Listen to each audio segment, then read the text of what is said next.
I did some work on my Silversides door today so that it closes better. It used to stick out about that far, almost more than an inch.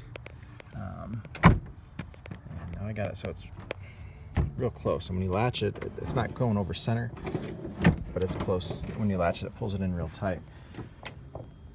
The biggest problem that I had, one is to pull it in tighter, is the adjustment on this. If you extend that out, it'll seal it up tighter.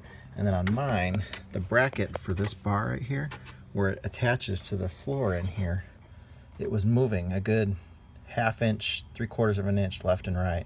When you would close the door, it would move on there. I couldn't get to all the bolts on it, but if I took this piece off right here, I could get to the front one there, and I took it off and really tightened it down, and that stopped it for now. So I really need to get in there and get the others, but you can't, there's no access. I gotta figure out where you get to those at. I'm guessing from the front panel. Maybe up under that headlight.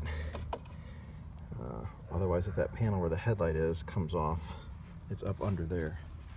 So anyways, for a Silversides door, I'm